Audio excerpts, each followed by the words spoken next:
Flashback? Yuan, kailan ka ba titino? Nahihirapan na si Fernando Cheng na sawayin ang bunsong anak na si Yuan dahil lagi itong nasasangkot sa gulo. 20 anyos na ito, ngunit hindi pa rin nila makontrol.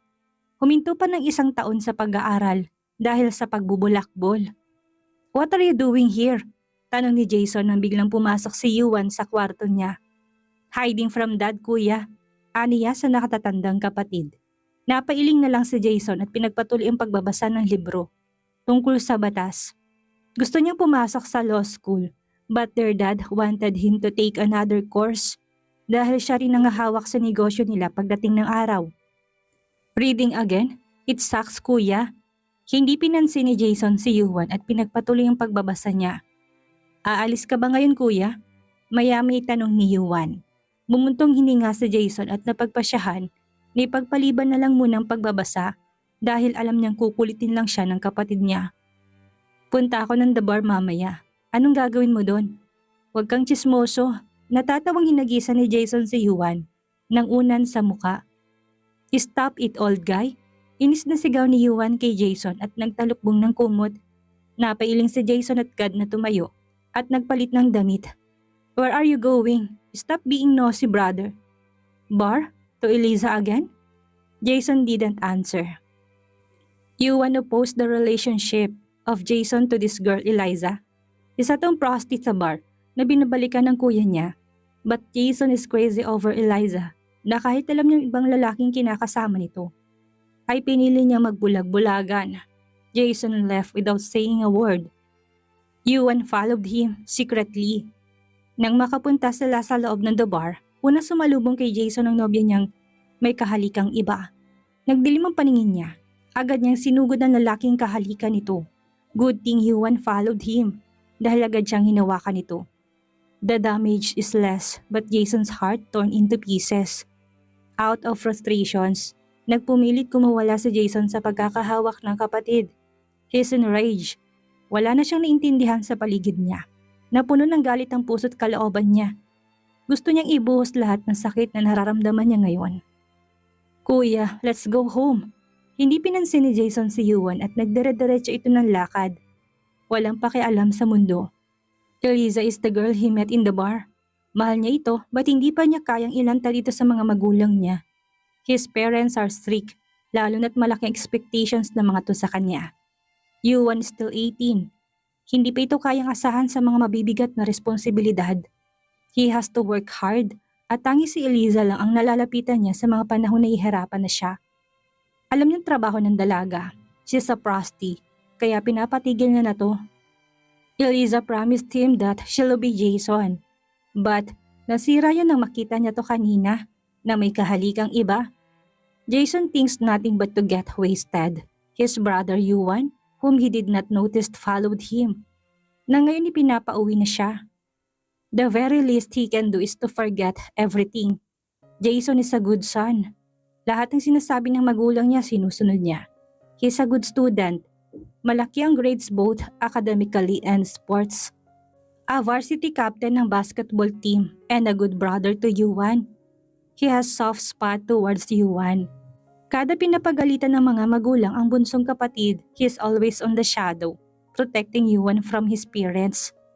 Lahat na lang ng gagawin niya ay inuuna lagi si Yuan. Kaya napilitan siyang wag munang unahin ang pansariling kagustuhan para bigyang laya ang kapatid. Being the son of a wealthy family is not a gift. He grew up na walang kalinga ng magulang.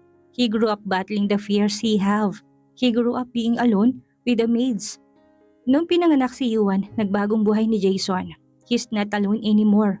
He promised na hindi mararamdaman ng kapatid niya ang mag-isa. He always there to Yuan. Sa simpleng sugat lang nito buhat sa pagkakadapa ay halos ipadala na niya sa ospital. Sa simpleng tantrums lang nito ay halos hilingin na niya sa mga magulang na ibigay lahat ng pangangailangan niya. Because to Jason, Yuan his life. To Jason, lahat isasakripisyo niya para sa kapatid. Wala siyang lakas na loob na ipakita si Eliza sa publiko dahil natatakot siyang ma-disappoint ang parents niya sa kanya. Oras na ma-disappoint ang parents niya sa kanya. Oras na magalit ito sa kanya, lahat ng responsibilidad na nasa balikat niya ibibigay sa kapatid niya. It's a favor to him but Hindi niya kayang tingnan na nahihirapan ng kapatid niya. All he have is only Eliza. Sa Eliza na siyang pinili niya para sa sarili niya. And wala na. Gusto na lang niyang magwala at magpakalulong sa alak. Kuya, that's enough. Lasing ka na. You go home, brother. Magagalit sila mami sa'yo. Lasing na sabi ni Jason, Yuan sighed. Hindi pa niya nakikita na naging ganitong kuya niya. He hated Eliza for his brother. Ayaw niya talaga sa babaeng yun, but he respected Jason's decision. Kanina, kung hindi lang niya inunang kapatid niya, siya na sigurong sumugod kay Eliza. Walang sinasanto si Yuan, mapababae o lalaki. Typical na isipan ng isang 18-year-old na Mr. Cheng. He turned off his phone, lalo na tumatawag ang daddy niya sa kanya. He stayed. Hindi siya uminom. Binabantayan niya lang si Jason hanggang tuluyan na itong malasing. Mahigit 3 oras siyang nakaupo. Nang makitang nakayuko ng ulo ni Jason ay inuwi na niya ito. Dala nila parehong sasakyan nila pero doon isinakay ni Yuan sa sasakyan niya ang kuya niya dahil siyang magmamaneho ngayon. On their way home, biglang nagising si Jason when he noticed na pauwi na sila sa kanila, bigla niyang inagaw ang manibela kay Yuan. Reason why they didn't notice the girl who ran fast without minding the car na papalapit sa kinaroroonan niya. Huli na nang malaman nilang may nabunggo sila. Takot at nagmamadaling bumaba si Yuan sa sasakyan niya. Nakita niya sa harapan ng lalaking nakahandusay sa kalsada. Agad niya itong nilapitan habang nanginginig ang kamay. Ang anak ko, ang mga salitang sabi ni Rodolfo. Sa binatang si Mr. Cheng. Maanong, pasensya na po kayo. Nanginginig ang boses nito habang lumalapit kay Rodolfo. Ngunit ang paulit-ulit na binibitawan ni Rodolfo ay ang salitang anak sapagkat alam niyang malakas ang pagkakatulak niya dito. Papa! Dahan-dahang nag-angat ng tingin si Mr. Cheng at nakita niya ang 14 anyos na si Lucita na nakaharap sa lupa at nangihina na halos ay mawawalan na ng malay. Nanlalaki ang mga mata ni Mr. Cheng habang nakatingin sa batang babae na namumukaan niya. Dahan-dahan siyang lumapit dito. Labis ang takot ang lumukob sa puso niya, lalo na nang sinubukang idilat ni Lucita ang mga mata niya. Papa! Ang mga sinasabi ng bata. Nang mag-angat si Lucita ng tingin, nasalubong niya si Mr. Cheng. Tulong! Ang katagang sinabi nito bago tuluyang nawala ng malay. Nakita ni Mr. Cheng ang bracelet ni Lucita sa lupa. Hindi niya alam kung bakit niya ito pinulot. Nang makuha niya ay kagad siyang nataranta na may marinig na boses sa paligid. Nakalimutan niyang ibalik ang bracelet. Sumakay siya sa sasakyan niya at hindi na nag-abalang tulungan ng mag-amang Rodolfo at Lucita. Nagkalat sa mga istasyon ng TV at radyo ang tungkol sa pagkamatay ni Rodolfo Camaro. Buhat sa impluwensya ng pamilyang Cheng, hindi nalaman ng publiko kung sinong naka-hit and run kay Rodolfo. Both of the siblings were grounded, but that night changed everything including the relationship between Jason and Yuan. Yuan, alam mo bang salang nagawa niyo ng kapatid mo? Nakayuko lang ang ulo nito at hindi magawang sagutin ng ama. That night, hindi na ito lumabas ng kwarto niya. Hindi mawala sa isipan niya mukha ng dugo ang si Rodolfo na humihingi ng tulong sa kanya para isalba ang anak nito. Labis na lumukob ang konsensya sa puso ng binata. Naalala niya ang batang nakausap at nakasama niya sa plaza 4 na taon na nakakalipas. Hindi niya akalaing ang batang yun ay ang anak na napatay nila ng kuya niya. Kusa na lang dinadalaw si Yuan ng bangungot. Gabi-gabi hindi siya nakakatulog ng mahimbing. Hindi na niya alam minsan ang gagawin kapag dinadalaw siya ng malaking kalungkutan. Pakiramdam niya ay mababaliw na siya. Kada pinipikit niyang mga mata niya, mukha ni Rodolfong lumalabas. Wala siyang kinakausap, wala siyang malalapitan. Naging bingi siya sa lahat ng taong nasa paligid niya. I want to turn myself. Wala sa sariling sabi ni Yuan habang nakatingin sa mga paa niya. Sumigaw ng hindi pagsang-ayon si Fernando. You're such a disgrace. Ipapahiya mong pangalan natin. Humarap si Yuan sa ama. Nanlilisik ang mga mata at sinalubong ang galit na tingin ng ama sa kanya. He killed someone. I'm responsible. Turo ni Yuan kay Jason na tahimik lang sa tabi at nakikinig sa ama nila at sa kapatid. Yuan felt disgust upon looking at his brother na maayos ang kalagayan. Hindi man ito makikitaan ng takot o konsensya sa nagawa Mas lalong sumama ang pakiramdam ni Yuan dahil pakiramdam niya'y siya lang ang nagdudusa kahit hindi naman niya kasalanan ang nangyari. Pakiramdam niya siyang responsable sa nangyari. Yes, you are. Sa inyong dalawa ng kapatid mo, ikaw ang makukulong. It's your car to begin with. Ikaw ang nasa driver's seat. Sa inyong dalawa, ikaw ang suspect. Lalo't may ebidensyang nakitaan na ikaw ang nagmamaneho ng sasakyan bago kayo umalis sa pesting bar na yan. Sigaw ni Fernando. Then I'm firm with my decision. I'll turn. You shut up, Yuan. Natigilan si Yuan at gusto na niyang masuka sa harapan ng pamilya niya nang bigla na namang nag-appear sa isipan niya ang dugo ang katawan ni Rodolfo. I already clean your mess. Manahimik ka na lang at magpakatino. That's what I'm asking. Don't put our family name into risk. Tumahimik si Yuan at hindi na nagsalita pa. Kilala niyang ama niya. Masyadong ma-pride. Masyadong mataas ang tingin sa sarili. Importante lang para dito ang panatalihing maayos ang pangalan niya. That thought disgusted Yuan even more. Hindi niya kayang maatim na mabuhay na parang wala lang. That day, nawala ang dating siya na malapit sa kuya niya. Jason sent to US at siya naman ay nagpaiwan. Last day of burial of Rodolfo, pumuslit si Yuan at dumalo sa libing. Sa malayo nakita niya mag-inang umiiyak sa harapan. Labis ang awang nararamdaman ni Yuan habang nakatingin sa mga ito. Nakita niya tumakbo palayo si Lucita pagkatapos maibaba ang ama sa lupa. Hindi napansin ng karamihan ang pagtakbo nito dahil nakatuon lahat ng atensyon nila kay Rodolfo na nililibing na sa ilalim ng lupa. Umalis si Yuan at sinundan si Lucita. He found her sitting in the corner, crying. Mas lalo siyang nakonsensya habang nakatingin dito na umiiyak at sinisisi ang sarili. Dahil alam niyang siyang dapat sisihin sa nangyari. Umupo siya sa tabi nito tahimik na sinamahan hanggang sa tumigil na ito sa pag-iyak. Nang tumingin sa kanya si Lucita ay agad niyang inabot ang panyo niya dito. Hindi niya kaya matignan ng babae sa mata dahil kinakain siya ng matinding kaba at takot buhat sa nagawa nila ng kuya niya. Are you okay now? Tanong ni Yuan habang nakaharap sa kalangitan. Suot ang shades hindi makikita ni Lucita ang mga mata nitong malungkot at nababahira ng takot. Umiling si Lucita. Umupo sa tabi ni Yuan ng maayos. Hindi pa po kuya. Sagot nito kahit sa kalooban ay nagtataka siya kung sino to. Umiyak ka lang. I'm here.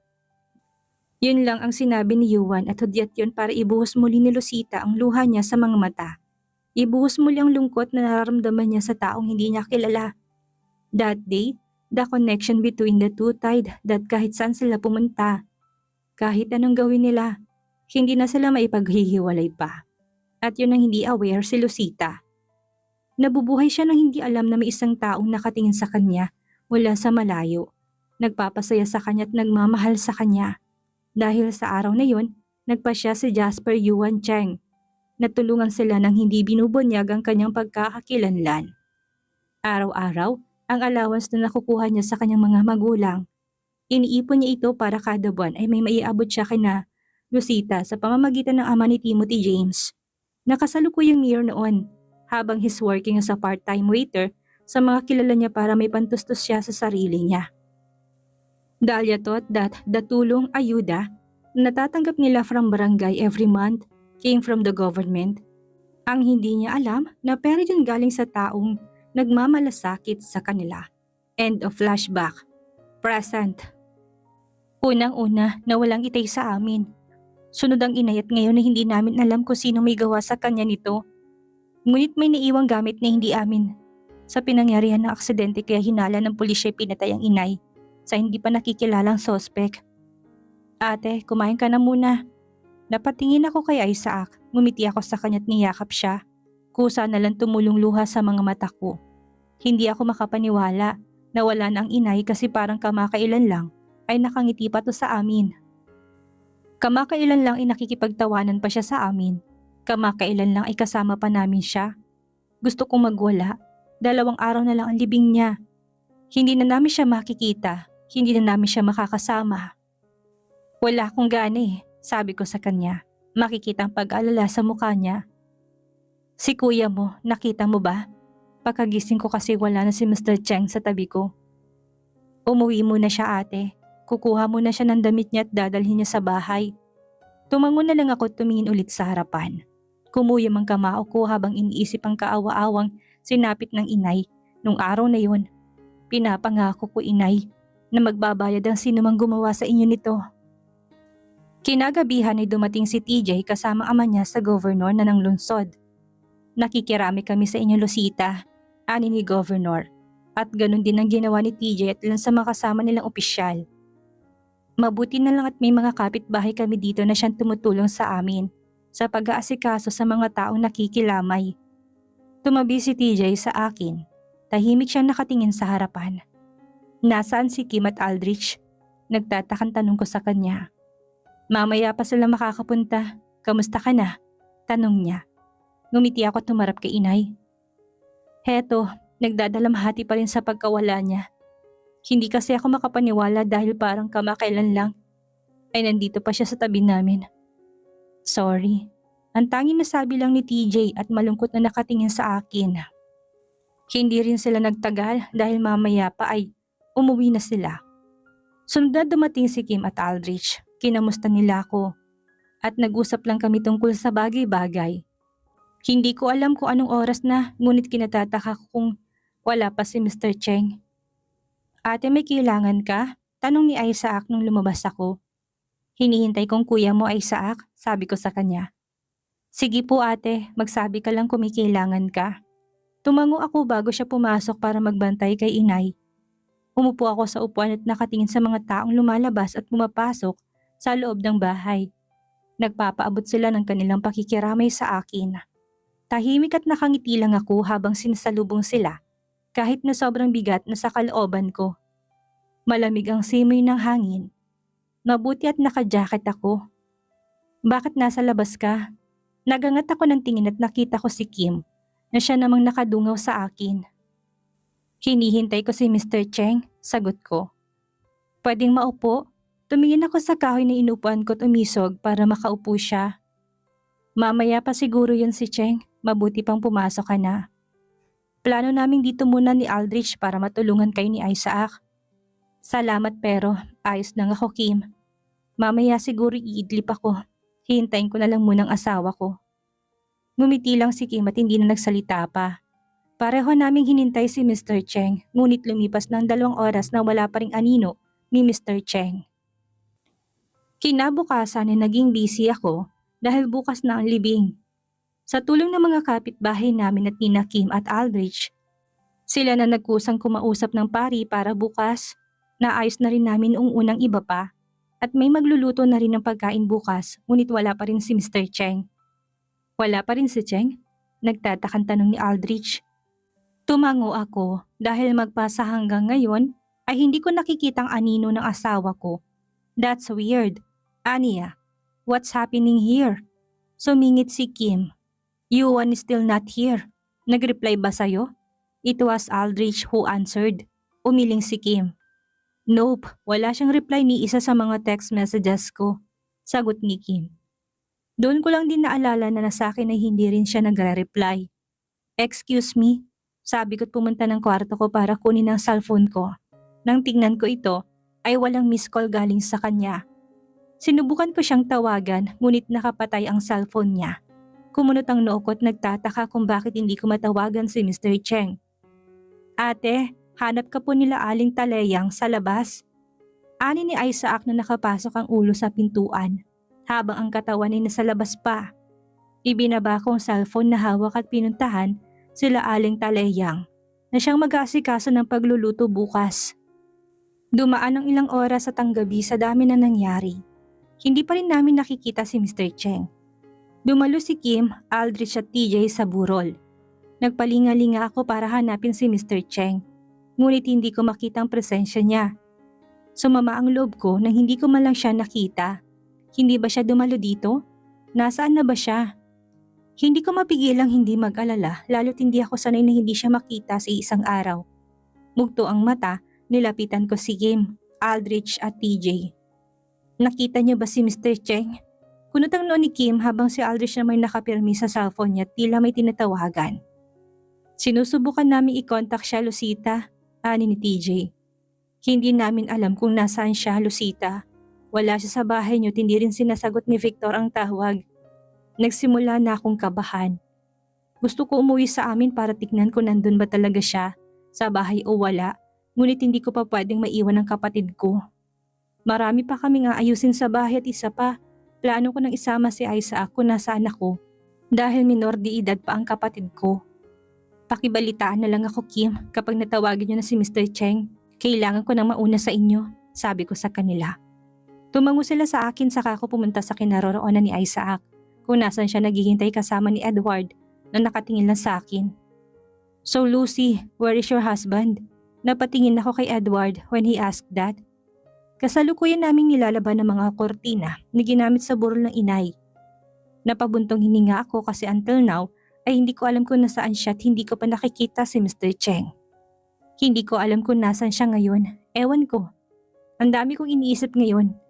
Wala sa sariling nasabi ko. Masyadong pagod ang utak ko at hindi ko na alam kung ano uunahin. I hope you wouldn't mind. Hindi ba nagpanggap siyang Jasper noon? Tumigil ako sandali sa ginagawa ko at napatingin kay Edward.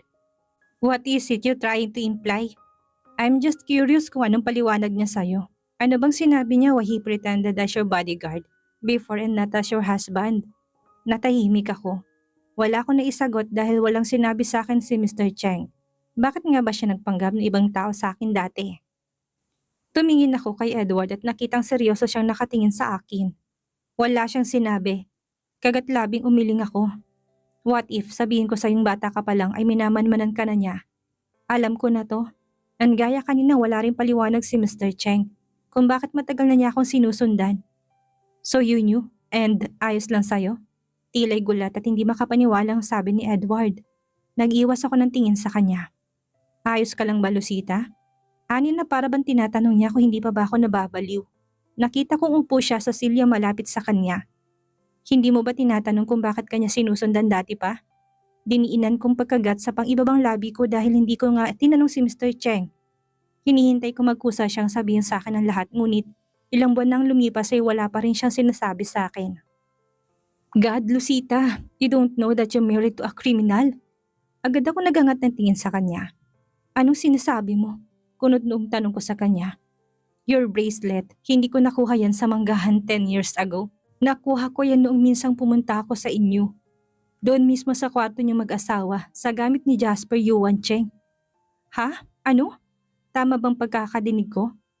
Parang biglang nawalan ng lakas sa mga tuhod ko. Napahawak ako sa bangko para makabigay suporta upang hindi ako matumba. Napatingin ulit ako kay Edward na nag-aalalang nakatingin sa akin. Sinungaling ka. Nagsisinungaling siya. Is this his plan kaya siya nagpakita para sirain kami ni Mr. Cheng? Nasaan na ba kasi yun? Bakit ba kasi nawala siya bigla? Sinubukan kong tumayo ngunit muli ako napaupo sa semento. Nagsimulang manikip ang dibdib ko. Buwisit kasi itong si Edward kung ano-anong sinasabi. Puro naman kasi nungalingan. I'm telling the truth. You're lying, tumahimik ka. Sinamaan ko siya ng tingin. Hindi na ako natutuwa sa kanya. Bakit ba niya sinasabi to? Hindi pa ako okay sa pagkamatay ni inay. Hindi ko pa nakikita ang asawa ko. Ngayon sinasabi niya may kinalaman si Mr. Cheng sa pagkamatay ng itay 10 years ago? Pinaparusahan ba ako ng kalangitan ngayon? I have no reason to lie to you, Lucy. You know how much I treated your parents as my second parents. Ang mga Cheng ang rason kung bakit ako nilayo ni Mommy at dinala sa LA. Hindi ako sumagot. Uminit na lang biglang mata ko at pakiramdam ko. Any moment by now, tutulo na ang luha sa mata ko at hindi nga ako nagkamali. Namalayan ko na lang na umiiyak na ako. Nakita ko nangyari sa inyo. Nag-away kami ni Mommy noon, kaya tumakbo ako papalayo sa amin para puntahan ka. Dahil ikaw lang naman ang nag-iisa kong kaibigan noon. Ngunit nadatnan ko noon si Mang Rodolfo, duguan at nakahandusay sa kalsada. Nakita ko si Yuan, nakatingin siya sa'yo nung araw na yon. Sa takot ko'y tumakbo ko pabalik sa bahay namin. Hindi ko alam kung bakit biglang luminaw sa isipan ko ngayon ang nangyari ng gabing yon. Hindi ko alam kung pinaglalaroan ba ako ng isipan ko.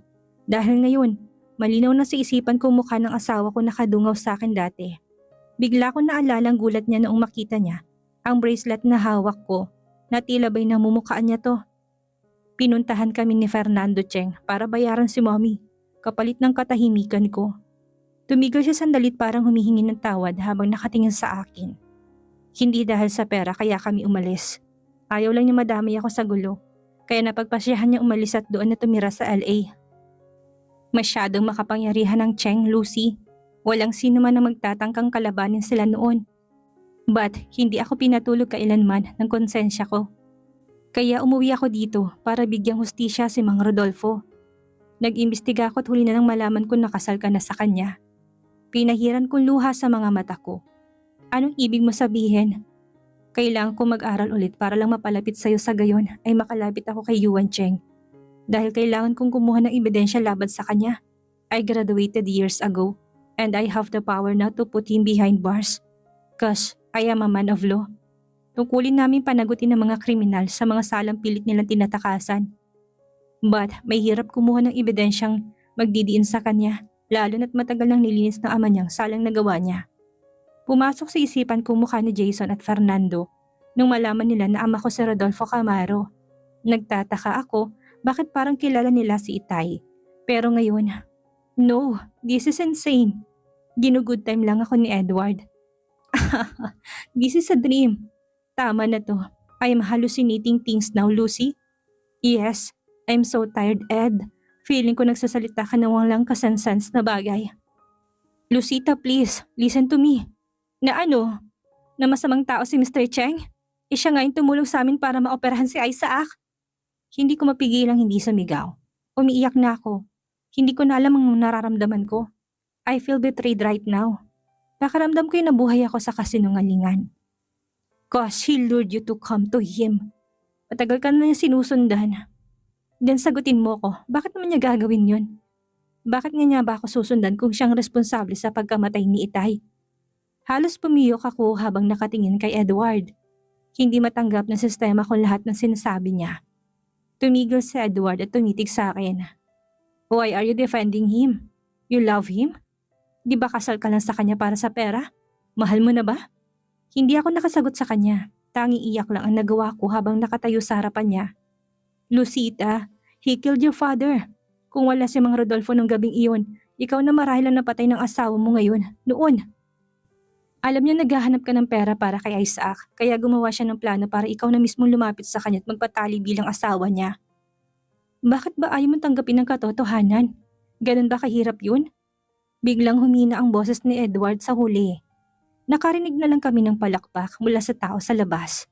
Nang mapatingin kami doon, ay biglang pumasok si Aldrich na seryosong nakatingin kay Edward. What are you doing here? Galit na sigaw ni Edward dito na hindi pinansin ni Aldrich.